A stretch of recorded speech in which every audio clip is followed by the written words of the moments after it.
agora chegou o momento da gente poder conversar com as famílias, não tinha como, a gente precisa sim dialogar, é um assunto muito pertinente em todos os momentos, para todas as idades, para todas as faixas etárias. Eu que estou com vocês, né, conversando com algumas famílias, algumas aqui já tivemos atendimento, esse ano, inclusive, e sempre aquela retórica, né, não sei como chegar no meu filho, não sei como fazer, eu não tive isso, né, acontece muito isso, né, eu não tive muito isso, de poder falar, enfim, gente. Então, a importância de hoje da gente poder conversar sobre esse assunto, né? O colégio já atento, antenado a esse movimento, né? Dessa necessidade do ser humano, já trouxe o LIVE, né? Que muitas escolas já aderiram, e o CFI não poderia ficar de fora, de poder ter esse momento, né?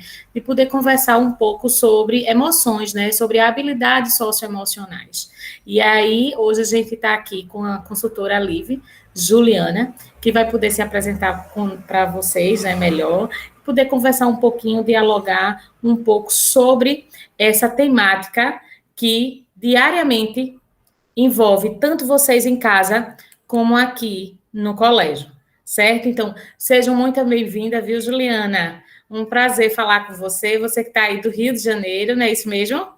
Está aí no Rio de Janeiro, vai dar esse suporte aqui para a gente. Então, gente, fique à vontade, o momento é nosso, tá certo? E vamos lá. Pode seguir, Juliana. Obrigada, Flávia. Boa noite a todas e a todos. Bem-vindos aqui à minha casa no Rio de Janeiro. Peço licença para entrar na casa de vocês também. Eu adoraria estar aí para a gente poder fazer esse encontro de maneira presencial, sentindo um cheirinho de café passado, para a gente poder conversar e trocar mais. Eu convido a todos que puderem e quiserem ligar as câmeras, eu acho que isso qualifica, né? Traz um pouco mais de proximidade para o nosso encontro. Então, para quem sentir à vontade, por favor.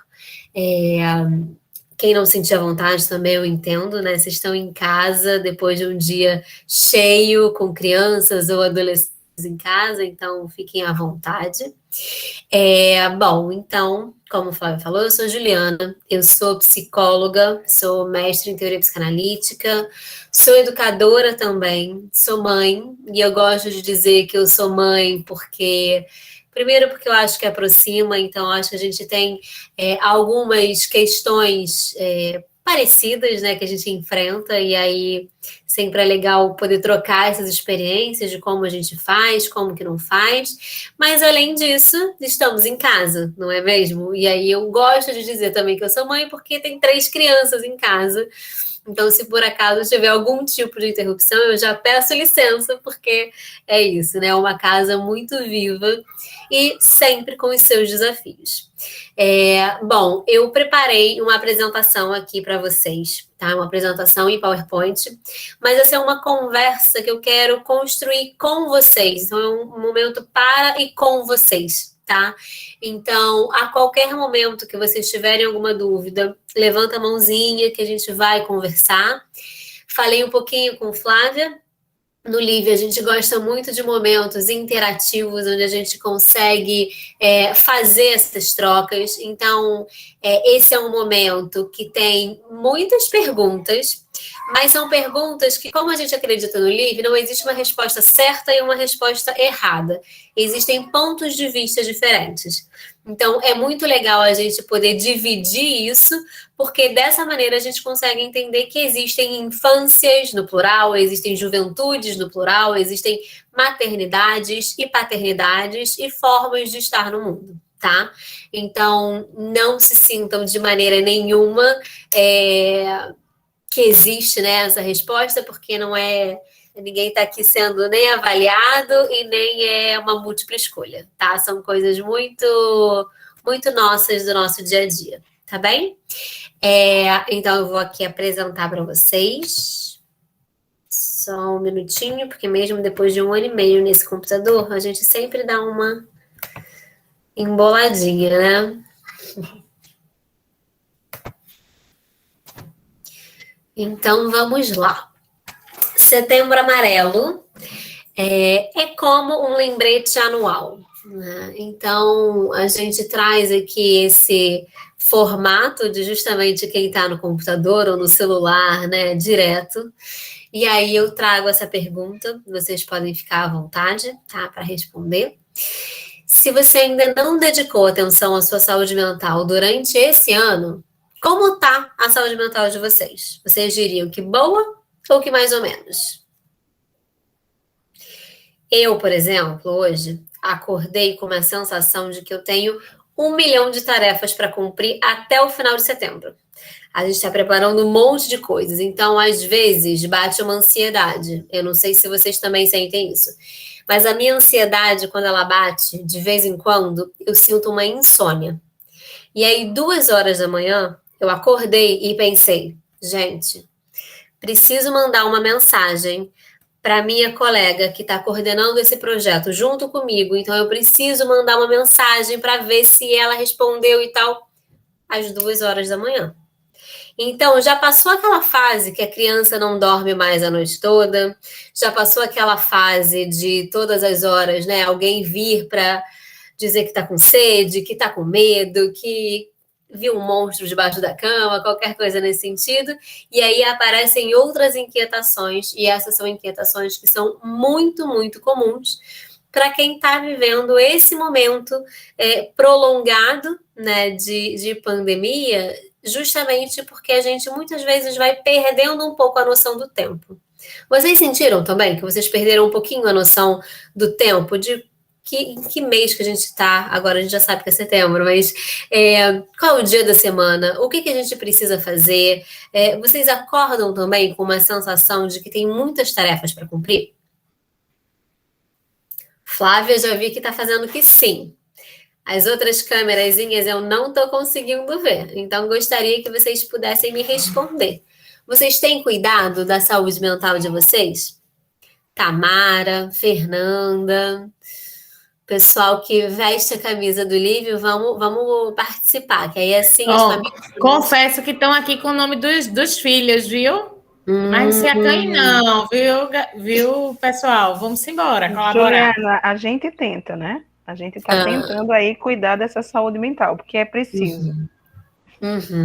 E aí você tenta como, Tamara? Bom, eu tenho uma rede de amigas boas, a Flávia e a Fernanda estão aí, a gente troca muita ideia, a gente se consola, a gente, quando está preocupada, vai lá, chega uma com a outra.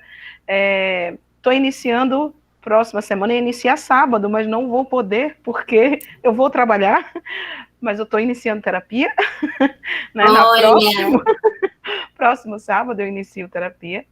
E, assim, eu gosto muito de música. Café, né, Tânia? Sim, saio para tomar café com Fernanda e sorrir um pouco, né? E, assim, como a gente realmente, né, tem uma carga diária muito grande, uma coisa que eu acho muito legal na equipe é que, de fato, a gente ressignifica de algumas formas e a gente tem um humor muito bom.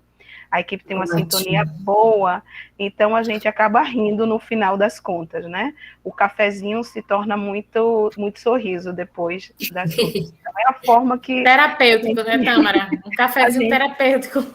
É a forma que a gente encontra de dar cabo aí dessas situações emocionais.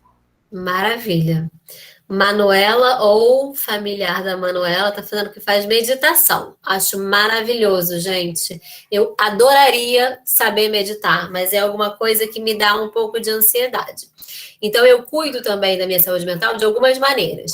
Uma delas é a minha terapia também, né, que tá em dia, ainda bem.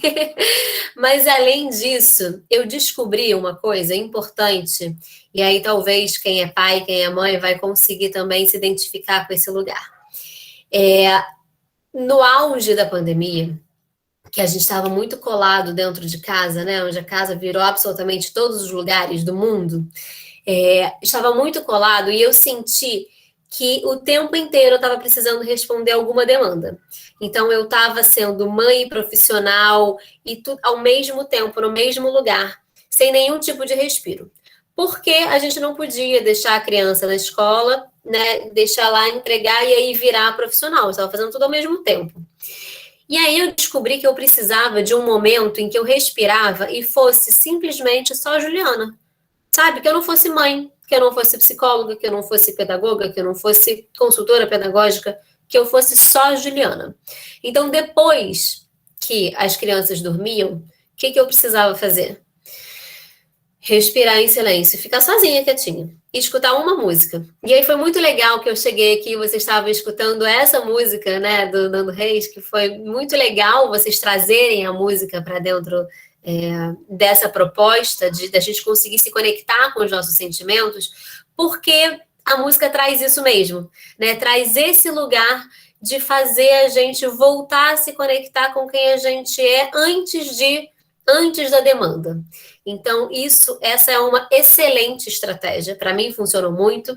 Além de atividades físicas, né? Quando a gente consegue fazer, enfim. Então, cada um de nós vai conseguir ter aí uma estratégia para cuidar disso.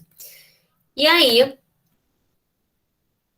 para vocês, o que é estar saudável mentalmente? O que vocês acham que é estar saudável mentalmente?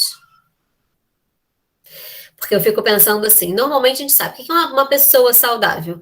A gente já imagina logo, na pessoa que está, sei lá, com roupa de academia, que tem uma alimentação fit, né? Que come equilibradamente, balanceadamente. Mas esse lugar de saúde mental, como é que a gente imagina essa pessoa? Vocês têm algum tipo de imagem assim na cabeça? Não? Não? Normalmente, quando a gente está nesses momentos de interação sempre por redes sociais, é muito comum a gente ver no Instagram uma coisa que hoje em dia a gente está chamando das pessoas que são good vibes, né? Então, que tem sempre estão sempre positivas. Então, gostam de ver o lado bom de absolutamente tudo. O que, por um lado, é muito legal e, por outro lado, pode ser uma armadilha gigantesca, né? Porque nas redes sociais eu não vou postar as minhas olheiras de acordar às 2 horas da manhã pensando que eu preciso mandar uma mensagem para minha colega de trabalho. Eu não vou mandar também que a minha filha teve um escape de xixi no meio do caminho e aí eu precisei correr para dentro de um restaurante para ela poder ir ao banheiro. Isso não está nas minhas redes sociais.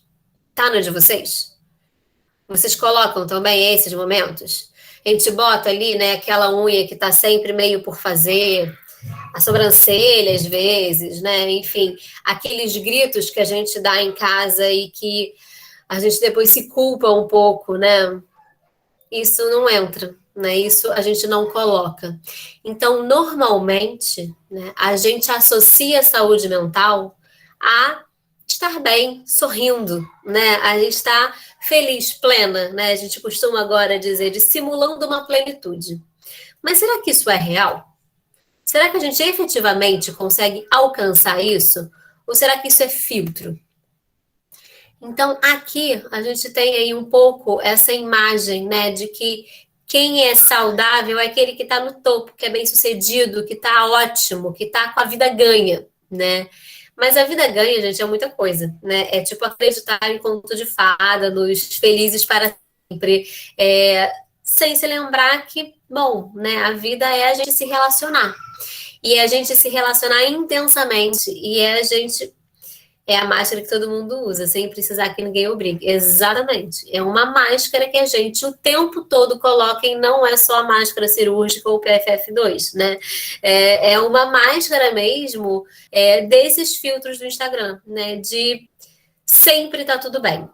E aí, quando a gente conversa, quando eles perguntam uma coisa para o outro, eles perguntam, e aí, oi, tudo bem?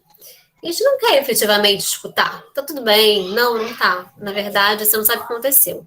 Eu tô desse jeito, daquele outro, né? Então, me dá um pouco essa sensação de sentar nesses degrauzinhos e ficar um tempão ali escutando uma outra pessoa, pensando no tanto que eu ainda tenho que seguir. Que eu ainda tenho que seguir sozinho, né? A Organização Mundial de Saúde, ela fala que saúde mental é a gente conseguir estar bem em todas as esferas da nossa vida, ser produtivo, ser competente, então a gente tem um bom relacionamento amoroso, a gente tem um bom relacionamento no trabalho, a gente consegue entregar tudo no prazo, a gente consegue dormir bem, comer bem, é muita coisa, né? Quando a gente vai olhar, ler exatamente a definição que estão colocando, é muita coisa para a gente conseguir dar conta, sobretudo nesse momento que a gente está nas nossas casinhas, assim, né? Acho que existiu um momento em que estava todo mundo junto e existiu esse momento que a gente está mais individualizado, né? Um pouco mais cada um por si, tô cuidando aqui das coisas que eu preciso cumprir, das minhas metas pessoais, do que eu preciso desenvolver, do que eu preciso alcançar, né? E aí isso traz algumas consequências. E eu diria que estar bem desse jeito o tempo inteiro é praticamente impossível. Então, eu concordo mais, assim, no lugar da psicanálise, né, que é de onde eu venho também, mas que o Freud ele falava, né, que uma pessoa, para ser considerada saudável, é uma pessoa que trabalha e uma pessoa que ama, né? E aí amar não significa um relacionamento amoroso, né, conjugal necessariamente, mas significa uma pessoa que consegue se relacionar. E uma pessoa que consegue se relacionar é uma pessoa que consegue dialogar, né? Uma pessoa que consegue trabalhar bem é uma pessoa que consegue dialogar bem, que consegue fazer isso em equipe, estando atento ao que está acontecendo em volta. E isso certamente não é fácil, né? A gente não teve livre na nossa escola. Educação socioemocional nem existia quando a gente estava na escola, né? Então é alguma coisa muito recente e que a gente está falando de algumas coisas que são habilidades de vida, né? Então essas habilidades que a gente busca desenvolver junto com as crianças, junto com os adolescentes, é alguma coisa que a gente também, enquanto adulto, pode e deve ir desenvolvendo, ir conquistando aí num passo a passo, num movimento, né? Então, aproveitando para falar desse movimento, né? A gente, né, quando a gente está vivo, quando a gente está bem, a gente sente coisas, e a gente sente coisas muito diferentes, né? Então, eu trago aqui essa imagem do Tomás com várias carinhas diferentes, com vários rostinhos, né, que estão simbolizando aí sentimentos e emoções muito próprios. Mas é sempre muito importante, né, a gente lembrar de duas coisas. Primeiro, que o mesmo acontecimento pode ter um significado diferente para mim e, pasme, para minha filha. Totalmente diferente. Então, o mesmo evento pode ser vivido e sentido de uma maneira muito diferente do que com os meus pares, por exemplo, né? Então, essa é a primeira coisa. A segunda coisa pensando em saúde mental, a gente diz que saúde é movimento. Então, coisas difíceis acontecem na nossa vida. Uma pandemia está acontecendo, né? Já teve um momento mais difícil. Mas se a gente estivesse respondendo a essa pandemia sempre sorridente, sempre feliz, ia ter alguma coisa esquisita. Porque não é possível, né? A gente foi pego de surpresa. Juliana, interessante estar falando isso aí.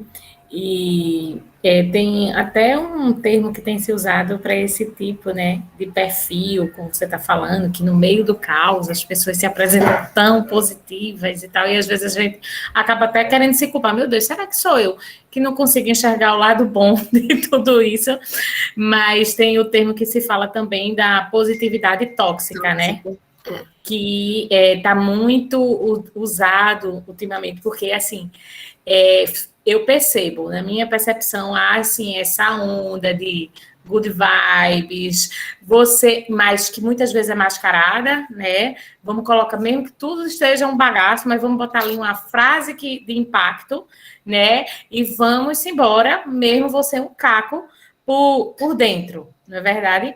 Mas aí vem esse termo aí para poder dizer, peraí, não é bem assim não. Porque você precisa saber exatamente quando isso está sendo tóxico demais, né? Exatamente.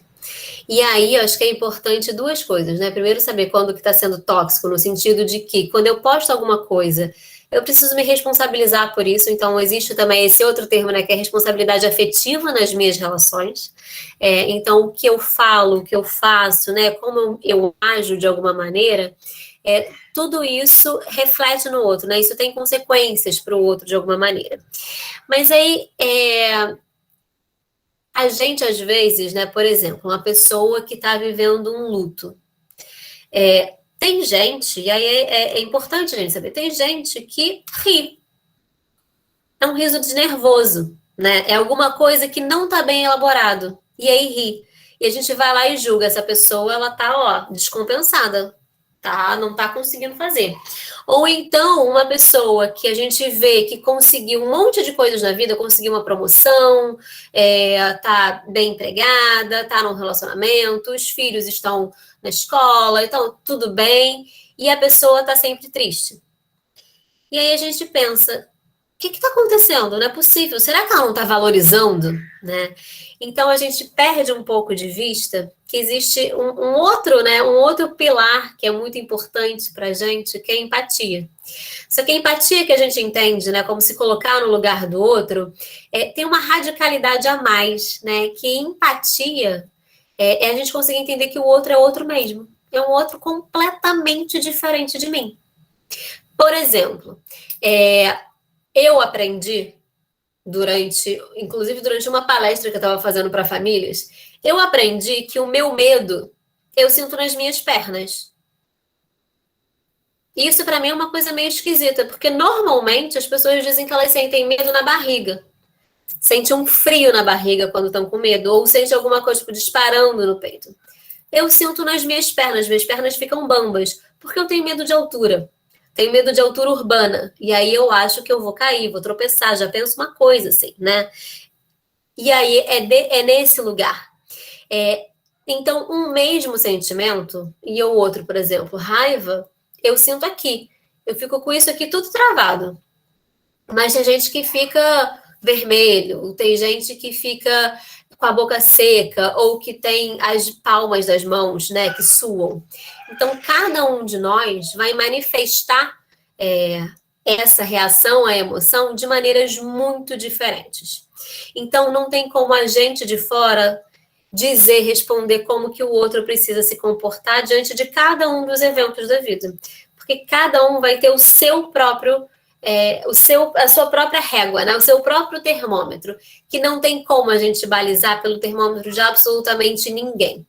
E isso é um dos passos mais importantes para a gente conseguir entender o que é cuidar da saúde mental, né? É a gente conseguir ter esse lugar de autoconhecimento e aí de ter possibilidades e ferramentas de gerir as nossas emoções. Então, ficar com raiva e ficar com isso travado, mas é poder falar sobre isso, é poder fazer alguma coisa com isso, né? E não sair jogando coisas. Às vezes, a vontade de jogar coisas. A gente ensina os nossos filhos, a gente ensina os alunos que não pode, né? Não pode gritar com um amigo, a gente não pode bater, a gente não pode se espernear. Não pode uma série de coisas que a gente ensina. Mas como é que a gente cuida dos nossos próprios sentimentos? Como é que a gente dá conta aí disso que a gente sente? Que às vezes a gente acha que é separado, né? Uma coisa é o que a gente pensa, que sente, outra coisa é o meu corpo. E tá tudo junto, né? Então, uma insônia que parece que está despertando o meu corpo. Tem alguma coisa que eu não consegui equilibrar na minha rotina. Se eu tô tensa, eu sinto aqui, assim, travado. E isso aqui travado pode ser chato, mas pode dar uma contratura e pode me deixar, em algum momento, também imobilizada, né? Então, olhar para esses sentimentos e como a gente responde a cada um deles é fundamental. Lembrando sempre que a gente não é o espelho de ninguém. Então, cada um vai ter a sua própria resposta também. E aí, trago essa pergunta. Qual é o seu principal desafio quando o assunto é saúde mental? Vocês sabem? Eu sei o meu. Eu tenho muita dificuldade de poder dividir com os outros as minhas responsabilidades. Porque tem coisas que eu posso fazer sozinha, mas tem coisas que eu não posso. Eu costumo assumir tudo para mim. E aí, o que acontece? Não dou conta. simplesmente não dou conta. E vocês, quais são os desafios que vocês têm em relação à saúde mental? Alguém, aí vocês podem só levantar a mãozinha. Alguém tem alteração no sono? Tem insônia, por exemplo? Tâmara tem. Melissa, Maria Vitória. Eu tô lendo os nomes que estão aqui, tá, gente? Fernanda Sá, Karine. Pois é. Edilene. Alguém aqui tem alteração de apetite? Então, quando tá ansioso, come muito? E o contrário, quando tá ansioso, para de comer. Não come nada. Uma mãozinha. Tem isso, né? Alguém aqui sente que o limiar de paciência, às vezes, fica muito menorzinho, mas muito menorzinho, e qualquer coisa dá um grito, uma coisa. Ah, Flávia, com a mãozinha. Pois é. Cada um de nós, um monte aí. Cada um de nós vai ter os seus próprios desafios em relação à saúde mental. E normalmente a gente ignora isso. Normalmente a gente pensa, isso é coisa de momento. E aí já vem a música, né? Coisa de momento, raiva passageira. Mania que dá e passa. Não é, né? É alguma coisa que vai ficar ecoando no nosso corpo enquanto a gente não souber como gerenciar essas nossas emoções. Enquanto a gente não souber como dar outros destinos àquilo que a gente sente que não seja ou no nosso próprio corpo ou num rompante, né? Então, isso tudo vai dando notícias pra gente de opa, tudo bem, estamos aqui, eu existo, vamos cuidar? E aí, olha a doideira que a gente faz com a gente mesmo. Por exemplo, a gente vai lá, tá andando na rua, de repente a gente caiu, quebrou o braço. Vou voltar para casa e ficar com esse braço doendo, pode ficar torto, pode calcificar errado. A gente não vai fazer isso. Se por acaso eu fiz um exame e descobri que eu tô diabética, vou lá e falar, tudo bem, não vou tomar insulina, vou continuar comendo açúcar, doce, tudo, porque afinal de contas, né, a vida é uma só. Isso não é alguma coisa que aconteça, né? Quando a gente está falando da nossa saúde física, a gente cuida.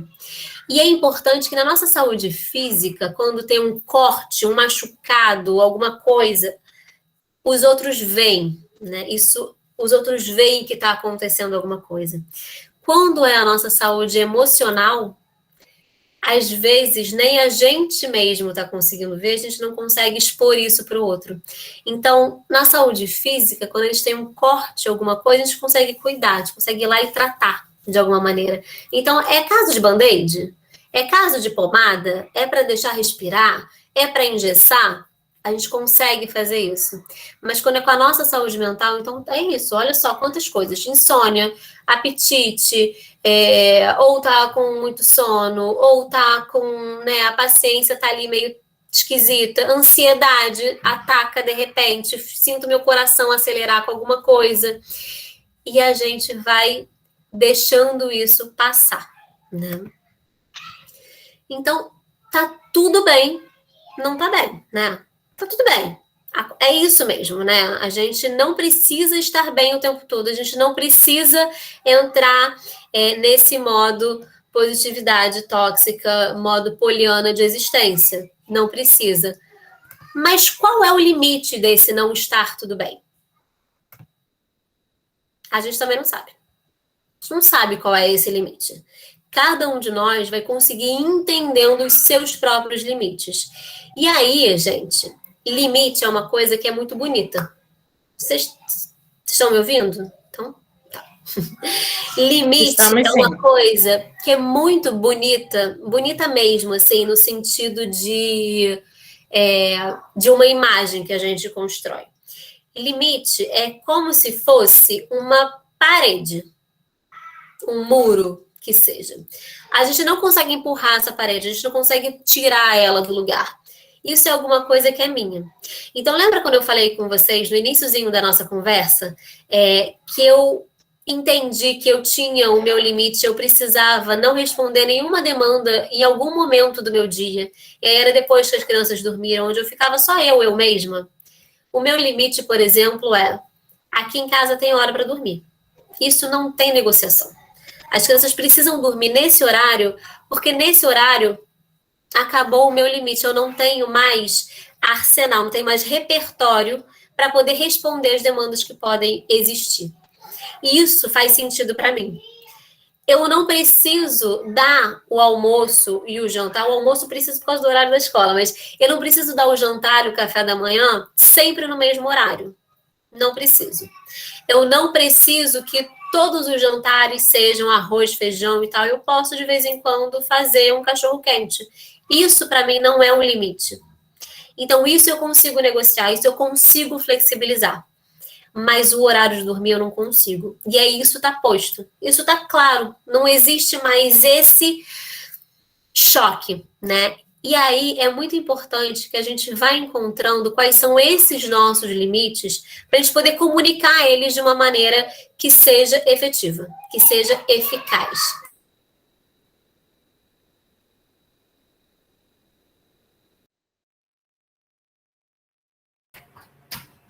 Travou para vocês, gente? Travou. E aí? Juliana? Cada uma delas em um momento Travou, diferente. Juliana. Mas agora vocês estão ouvindo? Agora sim. Então, ótimo. Então, para lidar com isso que é imprevisível, sobretudo que é o imprevisível da minha relação com o outro, eu preciso ir desenvolvendo essas minhas habilidades, né? Então, eu vou desenvolver habilidades como pensamento crítico. Tá fazendo sentido eu estar reagindo desse jeito? Será que está exagerado? O que eu preciso fazer para poder recalcular a minha resposta a essas situações? Será que eu preciso criar outras formas de me relacionar com os meus filhos? Será que eu estou me comunicando de uma maneira que eu possa ser escutada, que eu possa me fazer entender? Então, todas essas são habilidades que a gente pode ir construindo. E, sobretudo, a comunicação. Né? A comunicação a gente entende sempre que é a chave para que a gente possa construir relações mais saudáveis, né? Mas, quando a gente está pensando especificamente dos adolescentes, muitas vezes a gente encontra esse tipo de diálogo. Chega o adulto e pergunta como você está, e a resposta é tudo bem. Como foi a escola hoje? A resposta é normal. Eu já fui essa adolescente. Vocês foram essas adolescentes também? Eu fui essa adolescente de responder, tá tudo normal. Tudo bem, mãe, tá tudo certo. Então, a gente muitas vezes faz essas perguntas e aí a gente acha que a gente está tentando ali, né, fazer alguma coisa e se aproximar e efetivamente querer saber. Só que, às vezes, no dia a dia, a gente está invalidando algum sentimento, a gente está achando que alguma coisa que esses adolescentes estão falando é uma coisa que é muito, muito passageira. Né? A gente tem muito a noção de que essas etapas da vida, né, da infância e adolescência, são momentos que vão passar, né? E que muitas vezes, e isso é verdade também, né? As situações são vividas com uma lente de aumento, então o que a gente vê de fora, que gente, mas é só isso, né? É só uma foto que não foi curtida, ou é só um stories que não foi compartilhado ou que não foi respondido ali de alguma maneira, isso para a gente tem um impacto, para o adolescente tem outro. Não ter, por exemplo, uma mochila ou a gente não se interessar pelo desenho, pela série, pelo filme, pelo jogo, isso muitas vezes vai, em vez de construir alguma coisa, a gente vai fechando um pouco as nossas possibilidades de relacionamento com os nossos filhos. Então, uma das possibilidades que a gente traz é a gente poder criar esses espaços, né? Criar espaços de diálogo com os nossos filhos, né? Então, é a gente poder se interessar pelo que eles se interessam e puxar momentos em que a gente possa simplesmente conversar sobre qualquer coisa, né? Então, os jogos do Fundamental 2, né, do Live, são ferramentas que servem muito. Quem estiver, né, com os filhos do Fundamental 2 e ainda não tiver experimentado isso na prática, eles são muito legais, dá para a gente, adulto, né, jogar, porque a gente traz várias situações que, de uma maneira geral, a gente não pararia para pensar, a gente não pararia para escutar o outro, e ali a gente tem a oportunidade de efetivamente conhecer a pessoa que está na nossa frente. Então, a gente faz perguntas que talvez a gente não fizesse. Esse tudo bem, talvez não seja o que o adolescente ou o que a criança está querendo ouvir, mas se eu for atrás de um interesse específico da criança, de um interesse específico do adolescente, ele vai se abrir. E eu tenho uma dificuldade muito grande, assim, eu não gosto de desenho animado. E eu não gosto de videogame. Eu não gosto mesmo, assim, é um negócio difícil. Mas para as minhas filhas isso é importante. Então, eu me coloco no lugar de me interessar pelo que é interessante para elas.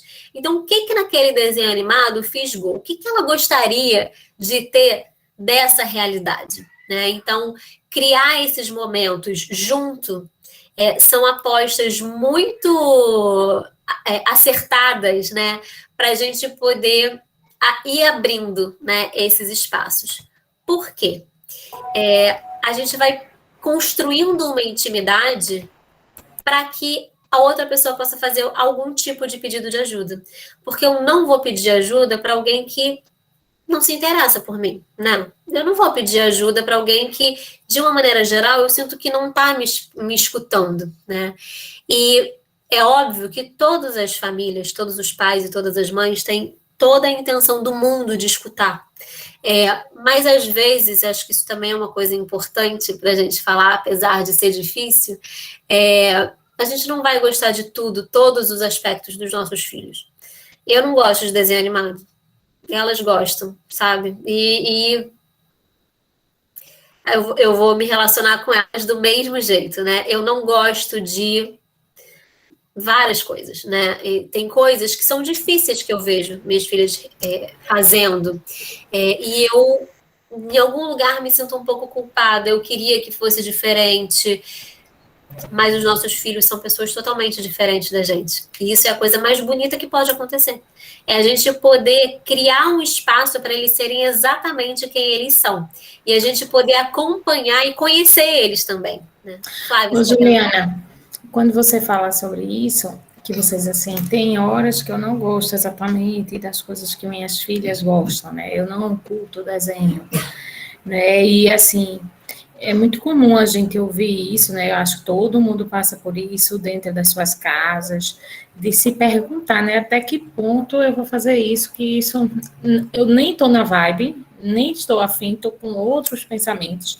Quantas de nós, né, nós já nos deparamos com aquele momento daquele filho querendo mais atenção da gente e a gente tendo trabalho para entregar, um monte de outras coisas, até a gente, como você disse, tem hora que eu quero ficar só comigo, né? Até para eu poder me reencontrar, me reabastecer. Porque parece uma coisa, quando você falou aí de paciência, todo mundo levantando a mão. Paciência. Então, veja, é importante que a gente assuma que não tem paciência.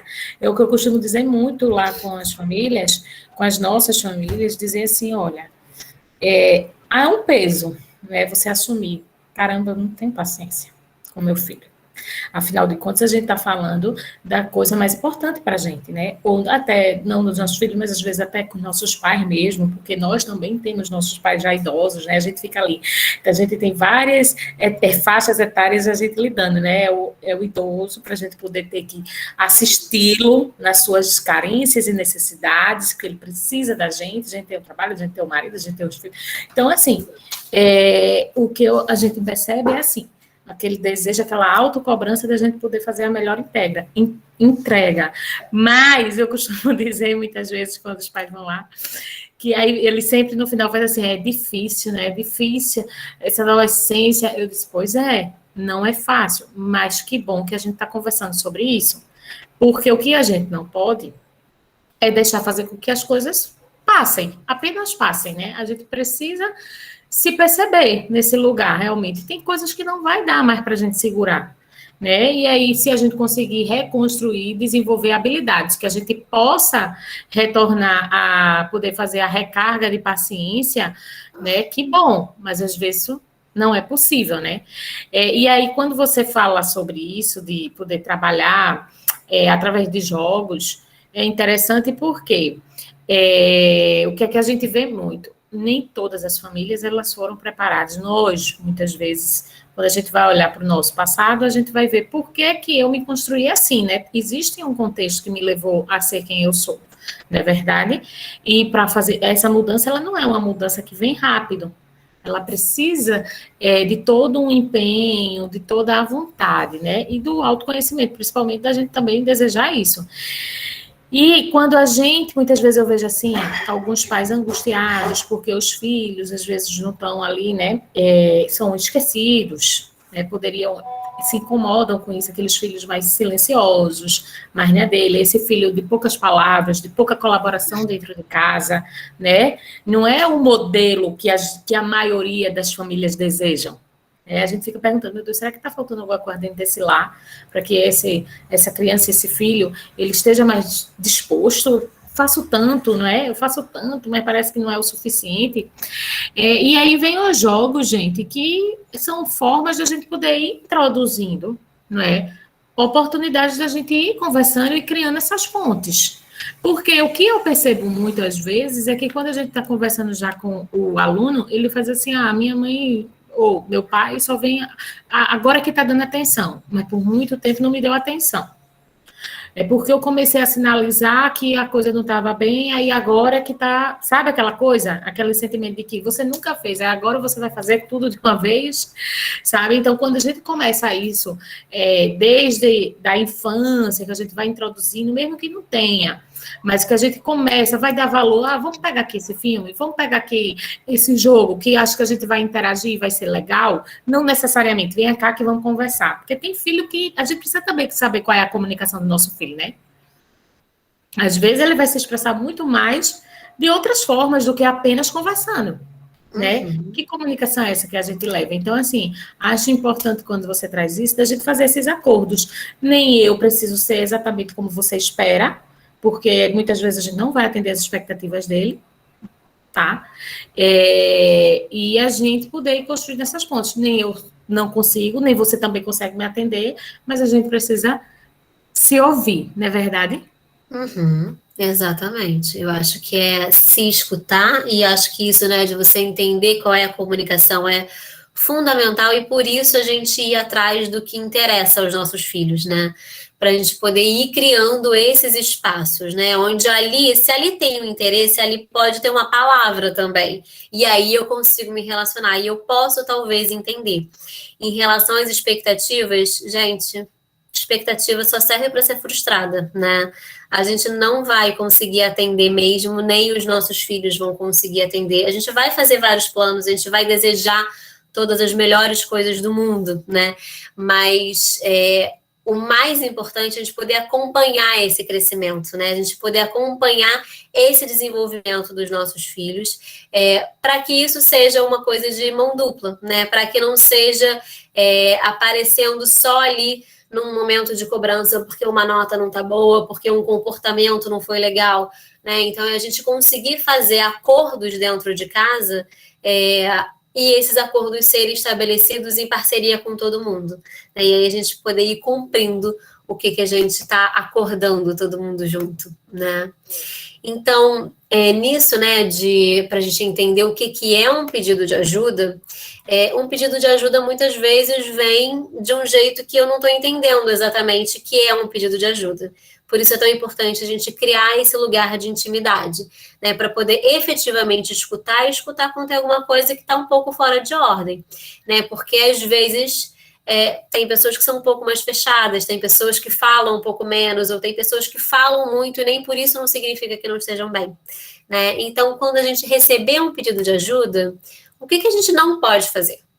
Então, a gente não pode confiar em estereótipo do que é estar bem, o que não é estar bem, o que é um adolescente saudável, o que não é, uma criança saudável, ou uma família perfeita, né? Não usar exemplos pessoais para motivar o outro.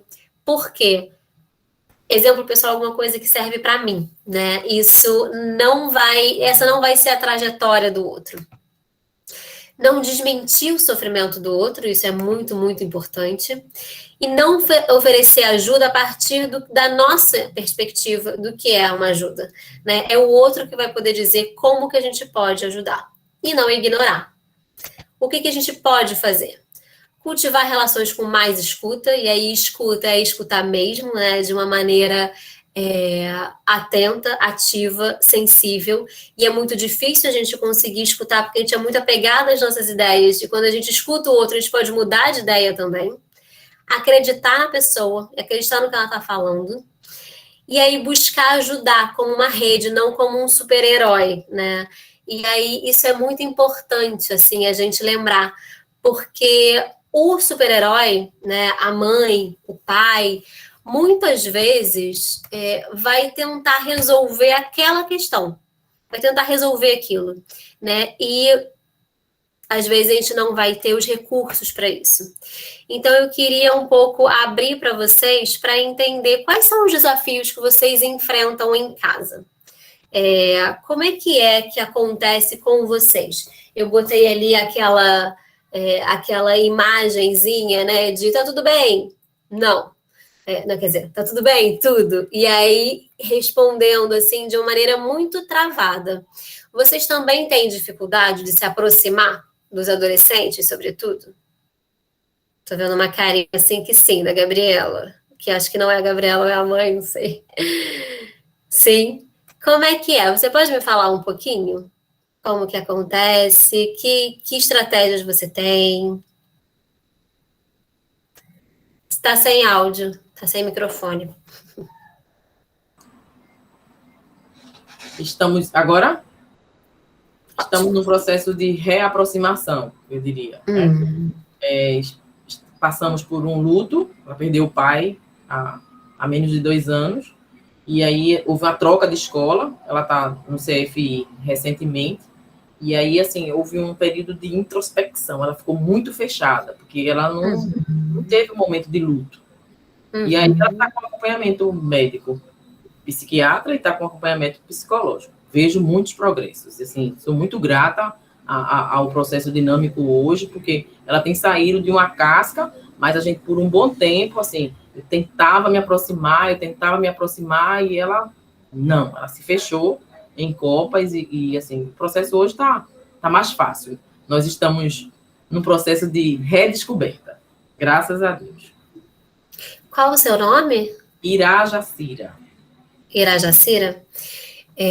Muito obrigada por compartilhar, acho que é ótimo, né? E é muito sensível você conseguir pontuar exatamente esse processo, né? De você perceber que existiu ali um fechamento e que isso precisava ser cuidado e que precisava ser tratado, né? De alguma maneira. Então, eu acho que isso é ótimo e mostra também muito a contramão do que seria ser uma super-heroína, né? De tentar dar conta e falar, não, vamos lá, vamos ficar bem, vai ficar tudo bem, né? Que são garantias que a gente não tem muito como dar. E aí, isso que é o mais importante, assim, né? Os nossos filhos percebem quando a gente não pode garantir que vai ficar tudo bem. E eles não estão buscando uma resposta positiva para tudo, né? Eles, na verdade, estão querendo saber quem é que está acompanhando eles. Né? E o mais importante é que seja a gente, né? Que seja efetivamente a família, porque quando isso não acontece, alguém vai aparecer, né? De alguma maneira, assim, ainda que seja só um sintoma ou só um sofrimento. Então, é muito importante a gente conseguir ir estabelecendo essas pontes, né? Então, muito, muito bom, assim, gostei de saber.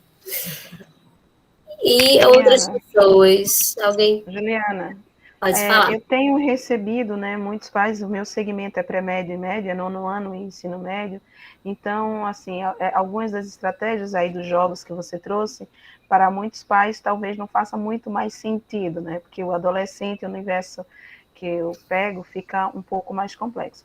Mas uma coisa que eu tenho percebido, né, eu recebi já faz umas 4 semanas, eu tenho conversado com alguns pais, têm me procurado, e muitos falam assim para mim: olha, Tamara, eu quero falar contigo, mas eu não quero que meu filho saiba. E eu sempre pergunto o porquê, né? Por que você não quer que saiba?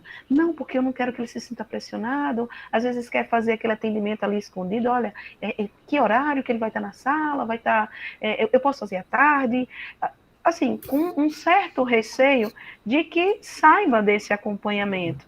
E aí eu deixo muito claro, eu disse, olha, é importante que teu filho saiba que você está procurando saber dele, porque, na verdade, eles gostam disso. Né? Então, não tenha vergonha, não tenha medo, né, de demonstrar que você está buscando, não é, saber do teu filho, principalmente nesse momento, porque as demandas que nós estamos recebendo, elas têm sido muito mais realmente no sentido emocional do que pedagógico.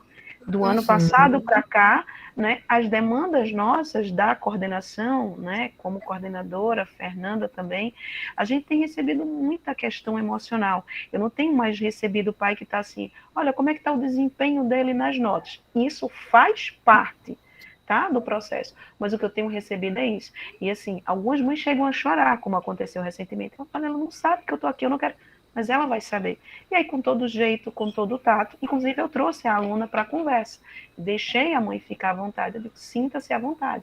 Os filhos precisam saber que vocês estão juntos, gente. Não tem que ter medo, porque eles estão adolescentes, quando tem mico. Porque não tem mico, tem cuidado. Exatamente. Só acrescentando nessa fala de Tâmara, ainda sobre os adolescentes, o que eu também sinto muito da nossa comunidade é um receio muito grande, sabe? Esse medo de não estar correspondendo da maneira como deveria. Talvez, eu acho que tem a ver, inclusive, com há muita informação hoje chegando desse tipo. Você precisa chegar junto ao seu filho, você precisa deixar ele livre, você precisa escutar. Mas só que o processo de escuta nem sempre eles também têm, sabe? Muitas vezes os pais, quando chegam, eu sempre digo assim: olha, esse perfil desse adolescente tal, dessa criança. Se você identifica pessoas próximas que também é semelhante, eu fui assim, sabe? Eu era assim, então eu fico preocupado porque eu passei por isso, mas só que já naquela situação de deixa eu proteger, né?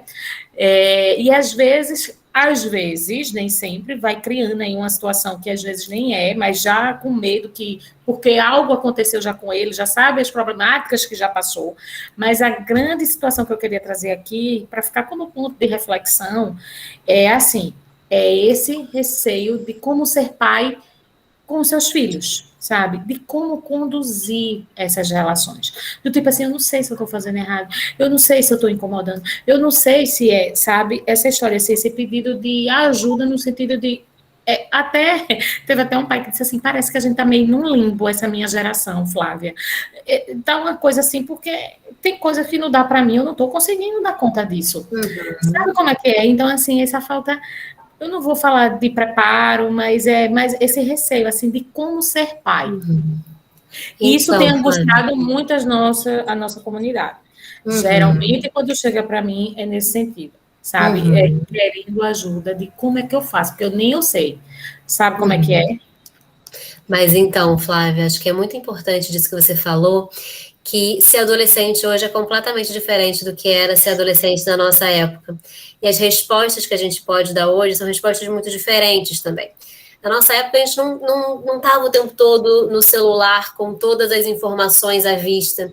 Ontem eu estava num atendimento, né, onde uma mãe me falou de uma maneira muito angustiada, assim, o quanto que é difícil ela poder falar, botar limites nos filhos quando os filhos argumentam de uma maneira tão cheia de argumentos mesmo, né?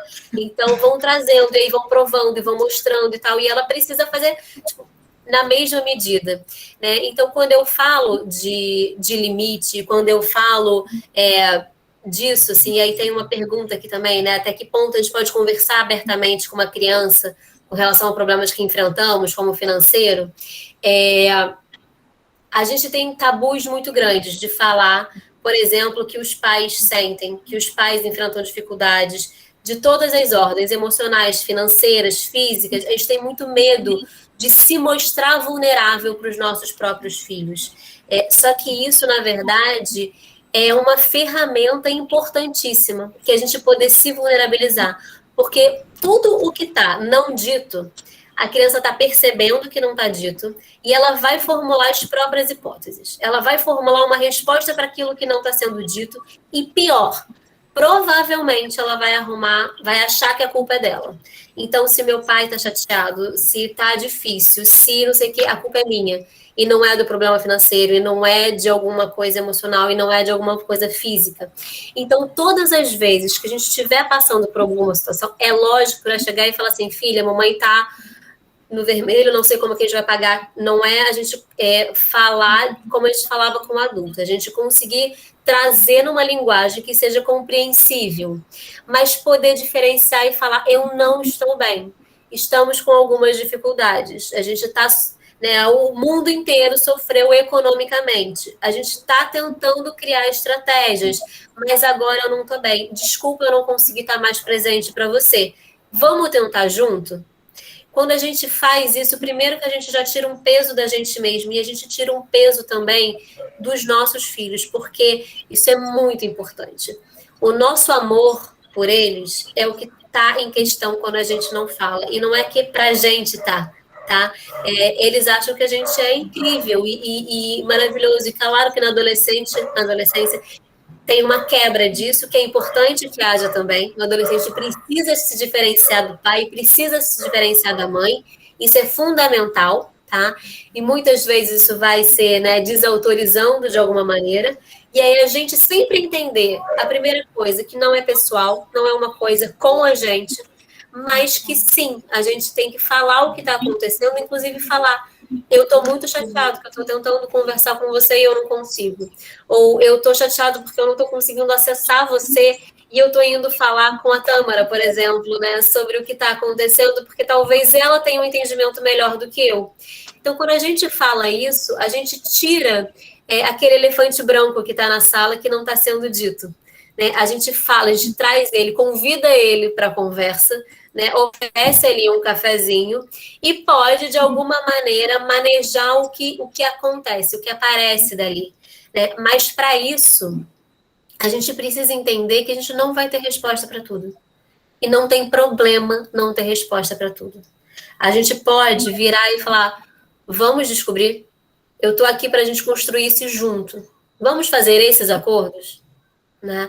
Quando a gente faz isso, a gente inclui eles, a gente sai desse lugar de onipotência que a gente, na verdade, sabe que eles não têm todas as respostas, né? A gente fica tentando sustentar esse lugar, mas a gente não tem. Então, quando a gente sai um pouco, né, a gente consegue desapegar dessa necessidade de responder a todo custo, a gente consegue escutar, acolher a frustração, né? Reconhecer, eu estou entendendo que isso não está funcionando bem, eu entendo que não está legal, mas é assim, né? E aí a gente coloca os nossos limites de uma outra maneira, tá? Então, como eu falaria, né, para Melissa, sim, a gente vai falar sobre o que está acontecendo, a gente não vai falar todas as preocupações e o nível, né, da preocupação, mas vai falar que tem alguma coisa que está acontecendo, e aí a sua energia está muito focada nisso. E aí vocês podem pensar nesses momentos que vocês, então, vão ter juntos. Que, então, nesse momento, eu vou tentar sair um pouquinho da minha preocupação financeira, e aí eu vou estar entregue na minha relação com a minha criança. E aí depois eu vou voltar, né? Vou me preocupar, mas que as nossas preocupações, as coisas da nossa vida não imobilizem as nossas relações. Acho que isso é cuidar da saúde mental também, né? Quando uma preocupação fica tão grande, que vai travando as nossas relações, isso, na verdade, toma uma proporção maior do que talvez ela devesse ter. Então, acho que era isso um pouquinho. Queria saber se mais alguém quer falar alguma coisa, tirar uma dúvida sobre isso, né? Sobre o que dizer, o que não dizer, como fazer. Juliana, eu só queria reiterar aí o que Flávia falou, né, sobre não ter esse medo, porque realmente é normal, né?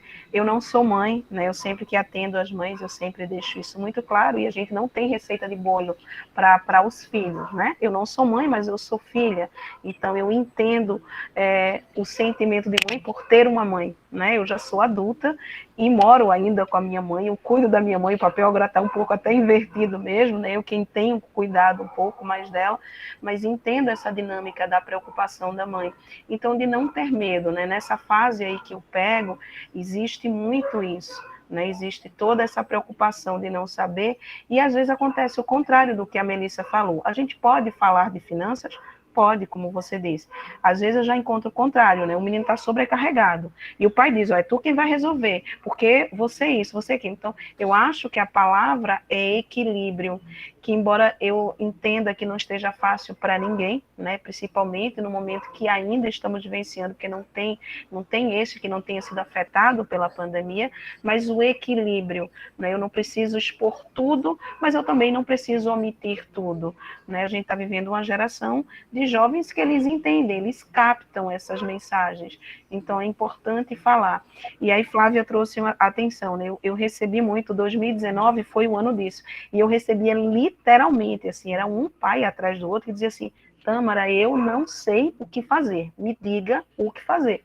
E eu sempre, não tem receita pronta, o teu filho tem dinâmica, o outro tem uma dinâmica, o que a gente vai falar aqui é teórico, a prática vai ser outra, você precisa experimentar, você precisa falar. E muitos diziam assim, eu desisti, eu não sei mais o que fazer, né? Eu não sei mais o que fazer. Esse ano eu ainda recebi, estou recebendo alguns que estão nessa mesma perspectiva e trouxeram para a Flávia, né? Mas o que a gente faz? Alguns perguntam, né? Antes do plantão, foi interessante, eu conversando com o pai, e ele disse assim, Tâmara, eu passei 1 hora só por telefone, tá? 1 hora e 40 minutos com esse pai, conversando, e a cada palavra ele fazia, mas o que é que eu faço? Mas o que é que eu faço? E assim, a cada palavra que eu dizia, ele fazia, peraí, ele estava anotando exatamente aquilo que eu estava falando, não é? E ele diz assim, Tâmara, foi muito interessante. Ele pode falar contigo, eu posso pedir para ele conversar, porque olha, todos os meus argumentos, talvez ele ouvindo de você, né, uma profissional pode te ajudar. Estou aqui, eu posso falar com ele.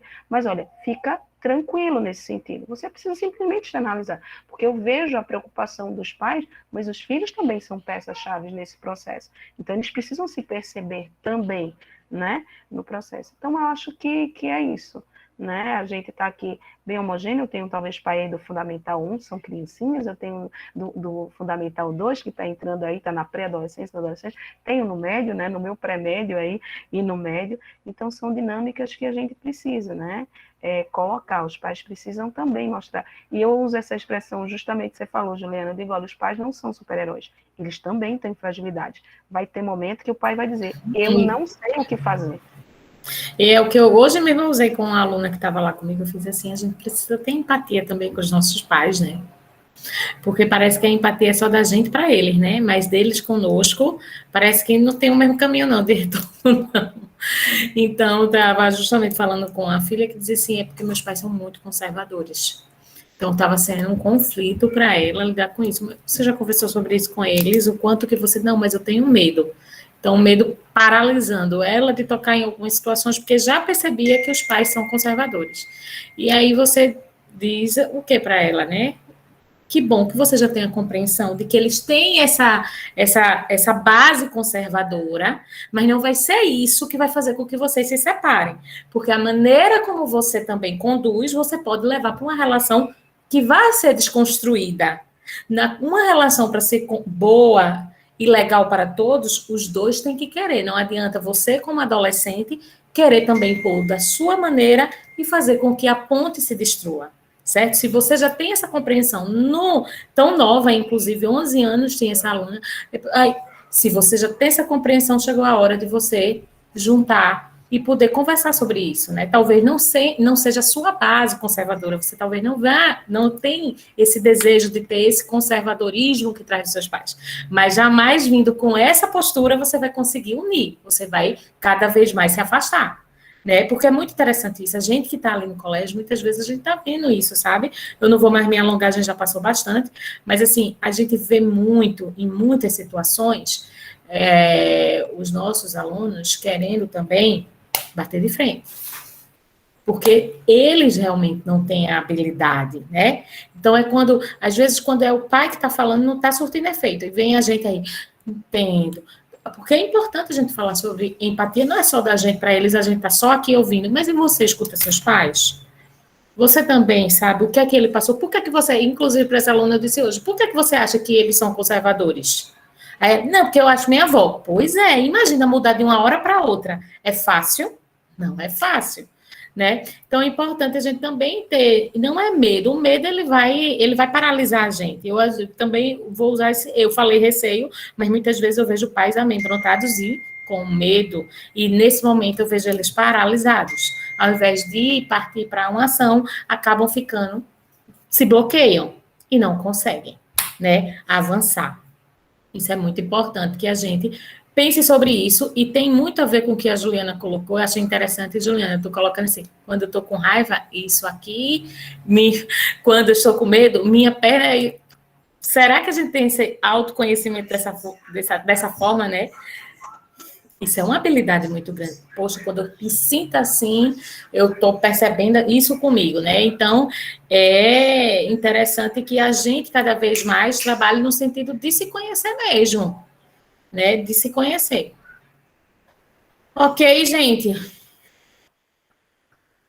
Certo? Mais alguém falando aqui, né? A mãe de Heitor colocou respeito, que é muito importante. Exato, respeito em todas as relações. Exatamente. Com certeza. Mais alguma coisa, Ju, que tu queira acrescentar? Então, na verdade, queria agradecer muito, né, a presença de vocês, né, essa troca. Acho que é muito importante, é um tema que é sensível, e sempre lembrar, né, que vocês fizeram, não vou dizer que é uma sorte, vocês fizeram uma escolha muito acertada com a escola, que tem essa equipe que se preocupa e que está parceira, né, que se mostra parceira o tempo todo. Então, que pode ir estabelecendo aí essas pontes de alguma maneira, porque é difícil mesmo, né? A gente não vai ter a resposta para tudo, mas a gente pode juntos ir construindo o que vai fazendo sentido para cada família e para cada membro da família também, né? Então, agradeço muito, tenho certeza que vocês estão em excelentes mãos e espero revê-los em breve. Nós que agradecemos, viu, Juliana, a sua disponibilidade, a maneira como você acrescentou para a gente. Essa temática é sempre oportuna, a gente nunca vai conseguir esgotá-la, né? É um universo de muitas subjetividades, né? Sentimentos, mas uma coisa, no meio de tudo isso que eu falei, tem uma coisa que eu acho muito bacana de todos os atendimentos que eu faço. E que tem muito a ver com isso, que é assim, a gente começou a dar mais valor ao que a gente sente, né? Porque hoje a gente consegue verbalizar que a gente não tem paciência, que a gente se sente sobrecarregada, né? Que a gente não está bem, que a gente está triste, e está tudo bem, não é verdade? Porque em alguns tempos atrás era muito difícil a gente poder sair desse pedestal de pai, né? De que tinha que ter a fórmula maravilhosa do sucesso de poder ajudar todos e estar bem, ainda assim estar bem. E não é bem assim, né? Então, gente, eu quero agradecer a todos que estiveram aqui conosco. Eu acho que um dos pontapés, quando a gente demonstra que tem interesse, é quando a gente para um pouquinho para ouvir, né? Ouvir um pouco mais sobre isso, do que está acontecendo na nossa comunidade, que fala de mim, fala de você, fala de todos nós. Estamos juntos nessa corrente aqui. Obrigada, Juliana, obrigada a todos vocês, valeu, certo? E a gente vai se Obrigada. encontrando em outras oportunidades, tá certo? Um Obrigada, abraço. boa noite a todos. Obrigada. Boa Tchau, obrigada, noite, Juliana. tchau. Boa noite. Tchau. Tchau.